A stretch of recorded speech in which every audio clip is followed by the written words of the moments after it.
கரூரில் பேர் அதிர்ச்சியை ஏற்படுத்தி இருக்கக்கூடிய இந்த சம்பவத்தில் இதுவரை 31 பேர் உயிரிழந்திருப்பதாக அதிகாரப்பூர்வமாக அறிவிக்கப்பட்டிருக்கின்றது. இன்னும் பலரது நிலைமை மேலும் கவலைக்கிடமாக இருக்கின்றது. இன்னும் தனியார் மருத்துவமனைகளிலும் பலர் அனுமதிக்கப்பட்டிருக்கிறார்கள். அவர்களுடைய சிகிச்சைகளையும் முழுமையாக கண்காணித்து அவர்களுக்கும் போதுமான அளவிற்கான அந்த சிகிச்சை அளிப்பதற்கான முழுமையான ஏற்பாடுகள் செய்யப்பட்டிருக்கின்றன. தற்பொழுது சம்பவ இடத்திற்கு, அதாவது அரசு மருத்துவக் கல்லூரி மருத்துவமனைக்கு முன்னாள் அமைச்சர் செந்தில் பாலாஜி நேரில் பார்வையிட்டு இங்கு சிகிச்சை பெற்று வரக்கூடியவர்களை பார்வையிட்டார். மேலும் மருத்துவர்களுக்கும் இங்கு எடுக்கப்பட்டிருக்கக்கூடிய நடவடிக்கைகள், மேலும் அளிக்கப்பட வேண்டிய இந்த சிகிச்சை முறைகள் குறித்தும் முழுமையாக கேட்டறிந்தார். இந்த சம்பவத்தை தொடர்ந்து தற்பொழுது ஒரு 31 பேர் உயிரிழந்திருக்கக்கூடிய சூழ்நிலையில் அவர்களுடைய உறவினர்கள் தற்பொழுது இங்கு இந்த பகுதியில் முழுமையாக குழுமி இருக்கிறார்கள். ஒரு சோகமான ஒரு நிகழ்வாக, ஒரு பேரதிர்ச்சியை தரக்கூடிய இந்த நிகழ்வாக அமைந்திருக்கிறது. கரூர் அரசு மருத்துவமனையிலே ஏராளமானோர் குழுமி இருக்கிறார்கள். இது மட்டும் இல்லாமல் இன்னும் சிகிச்சை பெற்று வரக்கூடியவர்களை பார்ப்பதற்காகவும் அவர்களது உறவினர்கள் இந்த பகுதிக்கு வந்த வண்ணம் இருக்கிறார்கள். இந்த சம்பவம் நிகழ்ந்ததற்கு உடனடியாக அங்கு மீட்பு குழுவினர் அனுப்பப்பட்டு அங்கு ஆம்புலன்ஸ் மூலமாக அடுத்தடுத்து அங்கு இருக்க அனைவருமே அழைத்து வரப்பட்டார்கள். இதில் முதல் கட்டமாகவே அங்கே சம்பவ இடத்திலிருந்து அழைத்து வரப்பட்டவர்களுக்கு இந்த சிகிச்சை அளிக்கப்பட்ட போதிலும் கூட அடுத்தடுத்து அந்த உயிரிழப்புகள் அதிகரித்த வண்ணம் இருந்தன. இதுவரைக்கும் 31 பேர் உயிரிழந்திருப்பதாக அதிகாரப்பூர்வமாகவே அறிவிக்கப்பட்டிருக்கின்றது.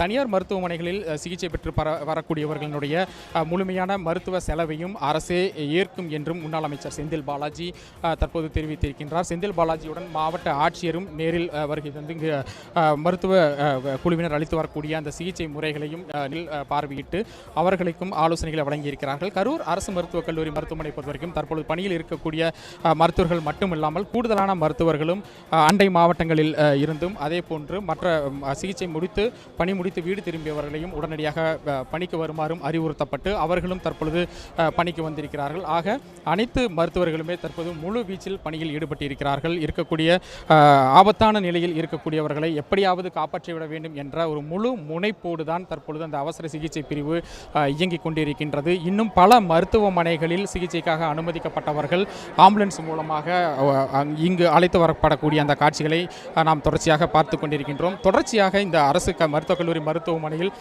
ஆம்புலன்ஸ் வரக்கூடிய அந்த சப்தமும், அதே போன்று இறந்தவர்களுடைய உறவினர்கள் கதறி அழக்கூடிய அந்த கதறல் ஓலங்களுமாக இந்த அரசு மருத்துவக் கல்லூரி மருத்துவமனை தற்பொழுது மிகுந்த ஒரு சோகமயமாக காட்சியளிக்கின்றது.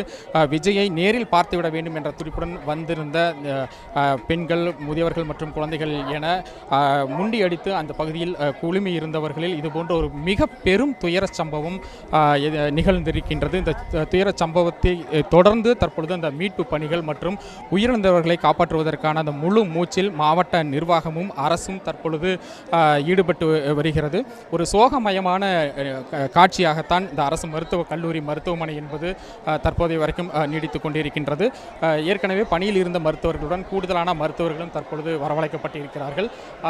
இருக்கக்கூடிய ஆம்புலன்ஸ்களும் அடுத்தடுத்து வந்த வண்ணம் இருக்கின்றன. ஏனென்றால் இந்த சம்பவ இடத்தில் சம்பவம் நிகழ்ந்த உடனடியாக பலரும் மீட்கப்பட்டு அருகில் இருந்த தனியார் மருத்துவமனைகளுக்கு அழைத்து செல்லப்பட்டு அங்கு முதலுதவி சிகிச்சை என்பது அளிக்கப்பட்டது. அதற்கு பிறகு மேல் சிகிச்சைக்காக பலரும் அங்கிருந்து அரசு மருத்துவக் கல்லூரி மருத்துவமனைக்கு தொடர்ச்சியாக அழைத்து வரப்படுகிறார்கள். தனியார் மருத்துவமனைகளில் சிகிச்சை பெற்று வரக்கூடியவர்களையும் முழுமையாக கண்காணித்து அவர்களுக்கு தேவையான மருத்துவ வசதிகளையும் அரசின் சார்பிலேயே செய்து கொடுப்பதற்கான அந்த ஏற்பாடுகளும் கூட தற்பொழுது முழுவீச்சில் மேற்கொள்ளப்பட்டிருக்கின்றன.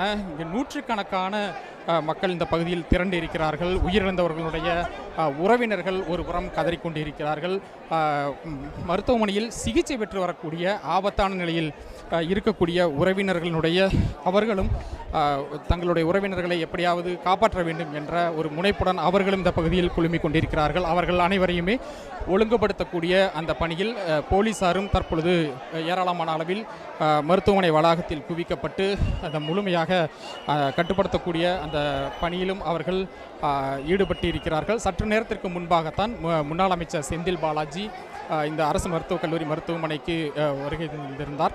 அந்த சம்பவம் குறித்து கேள்விப்பட்ட உடனடியாகவே முதலமைச்சர் அமைச்சர்களையும் முன்னாள் அமைச்சர் செந்தில் பாலாஜியையும் தொடர்பு கொண்டு தேவையான நடவடிக்கைகளை எடுப்பதற்கு அவர் அறிவுறுத்தல்கள் உத்தரவுகளை வழங்கியிருந்தார். அதேபோன்று கரூர் மாவட்ட ஆட்சியரிடமும் போர்க்கால அடிப்படையில் இதற்கு அந்த மீட்பு மற்றும் நிவாரணப் பணிகளை மேற்கொள்வதற்கும் உத்தரவு பிறப்பித்திருந்தார். விஜய் பரப்புரையை முடித்துக்கொண்டு சென்றதற்கு பிறகாக அந்த பகுதிக்கு ஆம்புலன்ஸ் வாகனங்கள் அனுப்பப்பட்டு அடுத்தடுத்து அங்கு மயங்கி மூர்ச்சியாகி கிடந்தவர்கள் முழுமையாக அங்கிருந்து மீட்டு வந்தார்கள். அந்த மீட்பு பணி என்பதுமே முடிவடைவதற்கு ஒரு மணி நேரத்திற்கு மேலாக தாமதம் ஏற்பட்டது. அந்த தாமதத்தின் காரணமாகவும் இந்த உயிரிழப்புகள் அதிகரித்திருப்பதாகவும் கூறப்படுகின்றது. தற்பொழுது அந்த எமர்ஜென்சி வார்டு என்று சொல்லக்கூடிய அந்த தீவிர சிகிச்சை பிரிவின் முன்பாகத்தான் அந்த உறவினர்கள் நின்று கொண்டு தங்களது உறவினர்களுக்கு என்ன ஆனது என்பதை அறிந்து கொள்வதற்காக இந்த பகுதியில் அவர்கள் ஒரு சோகமயமாக அவர்கள் காத்திருக்கிறார்கள். இருக்கக்கூடிய மருத்துவ பணியாளர்களும் முழு வீச்சில் தற்பொழுது அந்த பணியில் ஈடுபட்டு வரக்கூடிய அந்த காட்சிகளை